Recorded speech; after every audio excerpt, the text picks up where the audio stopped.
Séquence sur les migrations. Identité et migration. Migrer? Une histoire de définition. L'émigration, c'est le mouvement d'une personne qui part vivre dans un autre pays que celui dont il est originaire. C'est un déplacement sortant. L'immigration, c'est le mouvement d'une personne qui vient s'installer dans un pays. C'est un déplacement rentrant. Les migrations de l'Antiquité à la fin de l'époque moderne.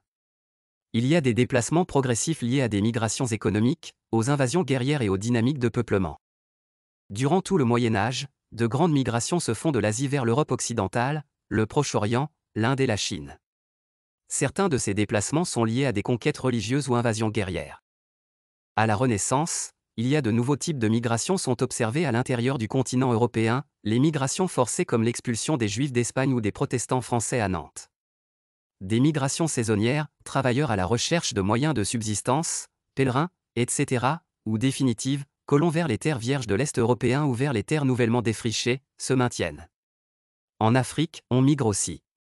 Elles sont liées à la volonté d'expansion du territoire mais également à la grande traite d'esclaves. Cela a concerné plus de 17 millions d'Africains. Pendant les temps modernes, c'est le début des grandes découvertes comme celui de Christophe Colomb en 1492. Les migrations se font dans des régions plus lointaines, notamment l'Amérique. De là va se développer le colonialisme européen qui va engendrer la déportation de 12 à 15 millions de captifs africains à destination des colonies européennes du XVIe au XIXe siècle. Au XIXe siècle, l'industrialisation en Europe génère un important exode rural ce qui accélère les migrations intra-européennes. De même, le passage de la navigation à voile à la navigation à vapeur permet le déplacement volontaire massif de migrants vers des contrées très éloignées. Le fort accroissement de la population sur le continent européen, la pauvreté dans les régions de départ, la grande famine en Irlande de 1845 à 1849, et la demande de main-d'œuvre dans des régions d'immigration peu peuplées et ouvertes par la colonisation, États-Unis, Canada, Australie, Argentine, Brésil, etc., conduisent plus de 50 millions d'Européens à quitter l'Europe entre 1821 et 1932. Seule la France demeure une terre d'immigration. À partir du XXe siècle, c'est un siècle marqué par l'abolition de l'esclavagisme et les deux guerres mondiales. L'abolition de l'esclavagisme va amener à des mouvements migratoires à travers le monde pour répondre aux besoins de main-d'œuvre.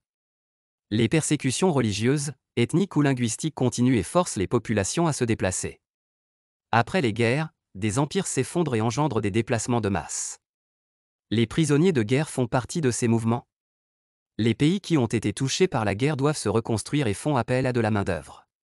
Plus tard, l'espace Schengen va permettre la libre circulation des citoyens des pays membres. Au début du XXIe siècle, les migrations européennes vers les États-Unis sont remplacées par celles en provenance d'Amérique latine, notamment du Mexique. Ces migrations clandestines conduisent à des politiques répressives et à une fermeture des frontières. Enfin, les bouleversements politiques dans le voisinage européen, et notamment dans le pourtour méditerranéen, ouvrent une nouvelle période marquée par d'importants flux de réfugiés. À partir de 2010, les conflits qui y surgissent, Syrie, Libye notamment, provoquent un nouvel afflux de réfugiés en Europe dans des proportions inédites depuis la première moitié du XXe siècle. Parallèlement, des migrants quittent les villes côtières d'Asie exposées à l'élévation du niveau des océans avec pour conséquence la naissance de nouvelles migrations climatiques. La migration est à appréhender comme un phénomène continu et permanent qui présente toutefois des caractéristiques différentes en fonction des époques et des continents. Phénomène continu et permanent. Il y a une permanence de migration volontaire, principalement des migrations économiques. Il y a une permanence de migration forcée, par exemple les Juifs du Moyen Âge ou au XXe. Il y a toujours eu des migrations internationales, principalement des migrations de proximité. Des évolutions et des caractéristiques différentes. L'Europe était un espace d'émigration et est devenue un espace d'immigration. Il existe davantage de moyens techniques pour favoriser les migrations, on peut désormais migrer plus loin et plus rapidement. On constate une évolution dans les raisons d'émigrer, par exemple, les réfugiés climatiques. Les catégories et les raisons. Raisons liées à la famille. La possibilité donnée à un ressortissant étranger en situation régulière ou membre du pays, sous certaines conditions, d'être rejoint par des membres de sa famille. On appelle cela le regroupement familial. Raisons liées à des activités rémunérées. Ces migrants qui a été admis de manière légale dans un pays, c'est-à-dire avec un titre de séjour en vue d'y exercer une activité professionnelle. On appelle cela la migration économique. Raisons liées à l'éducateur. Ces migrants qui a été admis de manière légale dans un pays, c'est-à-dire avec un titre de séjour en vue d'y étudier. Raisons humanitaires. Ces migrants qui a été admis de manière légale dans un pays, c'est-à-dire avec un titre de séjour en vue d'y exercer une activité professionnelle de type humanitaire. Ces migrations se font généralement via des associations reconnues pour une période déterminée. Statut de réfugié et protection subsidiaire. Personnes qui fuient la guerre, la violence, les conflits ou les persécutions et traversent une frontière internationale pour chercher la sécurité dans un autre pays. Il obtient une protection subsidiaire du pays qui l'accueille. Cette protection n'est donnée que sous certaines conditions et permet l'obtention d'un titre de séjour à durée limitée. Demandeur d'asile. Une personne qui sollicite une protection internationale hors des frontières de son pays mais qui n'a pas encore été reconnue comme réfugié. Réfugié. Une personne qui a quitté son pays pour des raisons politiques, religieuses ou raciales. Sans-papier. Une personne en situation irrégulière, égale qui n'a pas de papier d'identité, de titre de séjour, visa. Clandestin. Une personne qui entre dans un pays de manière illégale, sans visa, autorisation. Étranger. Une personne qui n'a pas la nationalité du pays où il se trouve au moment concerné. Les immigrations illégales sont les clandestins. Le clandestin est la seule migration qui peut être considérée comme illégale car elle ne donne pas d'autorisation d'être sur le territoire concerné. Un étranger peut avoir eu l'autorisation d'être sur le territoire à un moment donné mais a fauté de régulariser sa situation administrative. Le changement de statut est une démarche permettant à un étranger résidant en Belgique d'obtenir un titre de séjour à un autre statut. Pour ce faire, il doit déposer une demande au bourgmestre de la commune de sa résidence en y joignant les documents attestant qu'il remplit les critères pour changer de statut. Nationalité, état d'une personne qui est membre d'une nation. Origine, milieu auquel remonte la généalogie d'un individu, d'un groupe. Asile, mode d'emploi. Où et comment déposer sa demande ? Au centre d'arrivée, petit château, géré par feu d'asile, la frontière ou le centre fermé.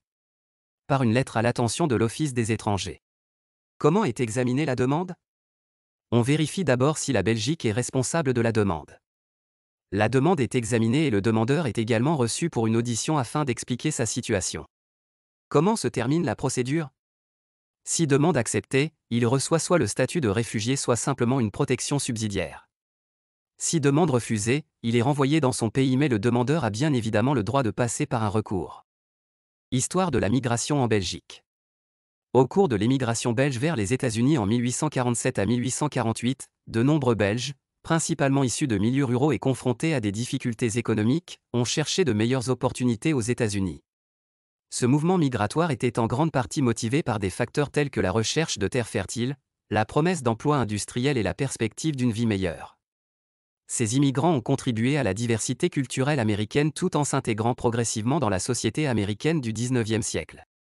Pendant la Première Guerre mondiale, 1914 à 1918, de nombreux Belges ont fui leur pays occupé par les forces allemandes et se sont réfugiés dans les pays voisins, principalement en France et aux Pays-Bas.